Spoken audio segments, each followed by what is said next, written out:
Hello, Lori Michelle with lesson number 3 in Moshiach's life lessons. This one's about ego. I speak about ego all the time, and perhaps some people think I'm repetitive and I say the same thing in multiple ways all the time. And Hashem says that repetition is absolutely necessary and beautiful. So this lesson is about ego, and we're going to go deeper into what ego is. And that's how I'm going to start today. I gave you a multiple choice question, and we're going to answer it together.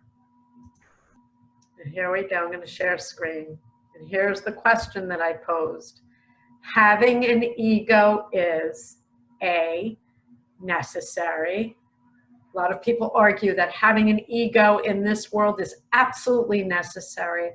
I had a very brilliant business coach tell me that once, that you absolutely need an ego, that you will die in this world without one. She said, Lori, you need an ego. Necessary. B, normal. Hashem says that every person on the planet Earth who's in a body, walking around, has an ego, except for me, yours truly, Lori Michelle. I don't know that that's true. He says it's true. He's said it to me for years. He shows me how I choose everything outwardly. I have no ego, no inclination to have one. And C, the choice is repulsive. Having an ego, C, repulsive. A lot of people see people with huge, enormous egos and they find them repugnant and repulsive. So then perhaps D would be your choice. Maybe all of the above, necessary, normal, and repulsive on occasion. Or E, none of the above, that you don't believe ego is any of those things. I don't know what your answer is, but I'll give you the answer that the King of the Universe gave me, and it's my answer also. And I'll show it to you. Let's see. I'm going to get my little marker here. Whoops. And I'll mark what Hashem, God's answer is, and Mashiach. Having an ego is repulsive, always. Doesn't matter how small your ego is disgusting. It really is. It repels me at every turn when someone shows any form of ego, even a little bit. I don't like it. And I don't really know that I don't have an ego. I'm on automatic pilot, but he says, what you see with me is what you get. I'm from the inside out. This is who I am. My personality has never changed. I have been told that by people, that I never change. I'm absolutely the same as when I was a kid. He said that's true. So I'm going to stop share, and that's the answer, and we'll talk about it now. You can argue with me, you're wrong, and that's ego, because I'm right. I need to get it right. I have to be right. You need to get it right. And I have Hashem here, the King of the Universe, telling me that this is the correct answer. So you can argue with me, and you can have your need to be right, but that's born from ego. And I did a little research today online, the way I get a lot of them, maybe most of my information about ego. Where did this come from, this word ego? And I read that it's a Latin word that means I. And the whole philosophy about ego and education and coining the phrase about ego and superego came from Sigmund Freud. Sigmund Freud was a Jewish guy. And he was originally, I read, a neurologist who became interested in the psychology. And he wrote a lot of books. And over the years, Hashem has mentioned to me that he was putrid. He was an atheist, and a lot of his teachings were repugnant and wrong, but there was a lot of truth in what he wrote about. And today, as I was preparing for this video, Hashem said that Sigmund Freud was wildly brilliant. He was very smart. And there's truth all over the world. The atheists, the scientists, the Christians, the Muslims, the Buddhists, the Hindus, everyone has some truth in what they learn. But right now, we're in the end of days, and we need to get it right. So you may disagree with me, and you may think this is my opinion, and who the heck am I? And I'm here to tell you, Mashiach, you don't need to believe that, but I hope you will. Some people do. He just said several of you do, and you're listening to me and learning, and your life is improving. And that is music to my ears.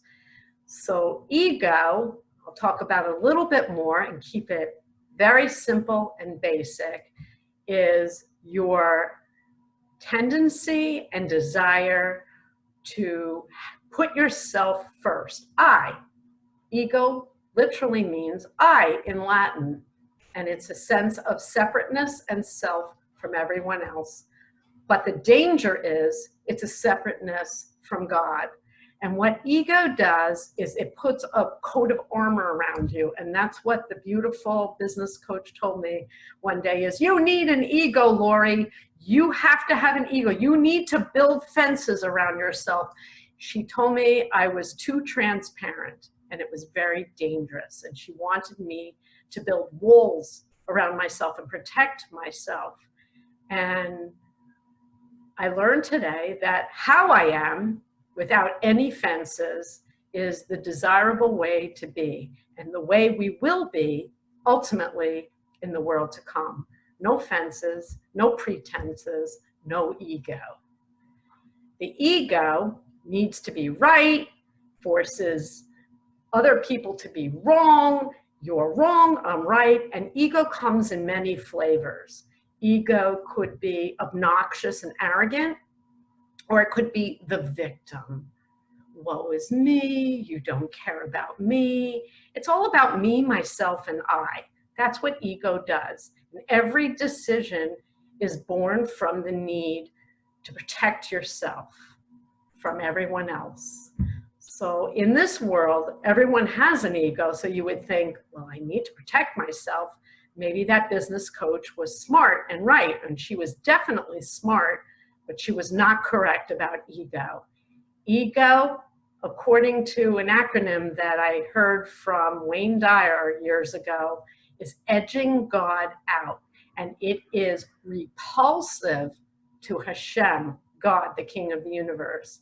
But I'll tell you what it looks like to me. It looks like a bizarre show. It starts very young, in childhood. You really notice it somewhere around pre-puberty, where girls are just have the attitude and the stand, and they have the popular girls, and they wear their hair just right. Ego.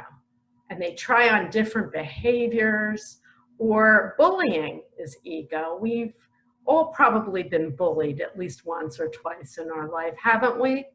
I've been bullied many times. The more egoless you are in this world, the more godly you are, the more you're bullied and told that you're putrid by other people who have very strong egos. So it sounds like the answer that I gave you is completely wrong. And in this world, ego rules. People with strong egos win. They win the trophies, they win the awards, they want to be number one, they want to be the smartest person in the room. They just know. They know they're the smartest person in the room.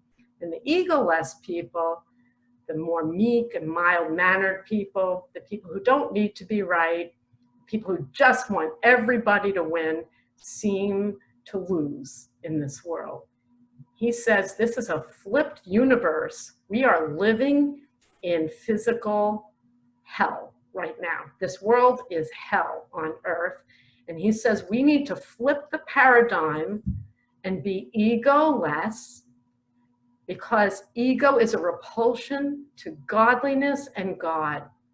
And when you choose ego, you're more apt to listen to the voice of the Yetzer Hara. The Yetzer Hara is an evil inclination, and it baits you, and it tells you the truth at first, like, it's a beautiful day. Yeah, you agree. Yeah, it's a beautiful day. Maybe I don't need to go to work.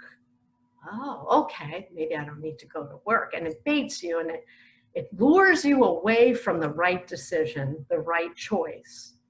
And the Yetzer Hara loves the ego. The ego wants what it wants, and the Yetzer Hara feeds on that ego. That ego is an open door for the evil inclination to seep in and lure you away from God and doing the right thing. The ego is a coat of armor that makes you feel great about yourself. Ego can be individual ego. Me, I have a degree, I'm a neurologist, I'm just so smart, I am a doctor, I'm smarter than you, I make a lot of money, I drive a Ferrari. It makes you feel very comfortable and good in this world. And other people look at people like that and say, wow, I want to be like that. So ego is very empowering, and it's a shield and a coat of armor. But underneath, it's snuffing out the soul, the spark of godliness that you truly are, your connection to Him. Hashem, the King of the universe, is repulsed by self-centeredness and egotism. And His laws in the Torah are based upon godliness, good choices. So when you have a strong ego, you're more apt to listen to the opposite of God, the evil inclination, luring you away and encouraging you to break His rules. I'm going to keep it simple today to a just simple idea that the ego is something you need to squash and smash, because if you do and you keep that ego down boy, down dog, you will be less likely, he just said, impervious to the lure of the Yetzer Hara. The Yetzer Hara is the evil inclination, and it's a tester, and it's here on purpose. It gives you an alternate choice from goodness and God, what you come from. And the presence of an evil choice in this world gives you freedom, and freedom is something to cherish, but it's also something to be on guard for. You need to be on guard for that Yetzer Hara. I hear it now, audibly. I can hear the voice of the Yetzer Hara. And it sounds very similar to Hashem, God's voice, but it's not Him at all. And sometimes it catches me off guard because it'll say something very true. And I'll answer it like, yeah, it's a nice day. Wait a minute. Hashem, that wasn't you. And He smiles and He'll say, no, it's okay. You answered the right answer.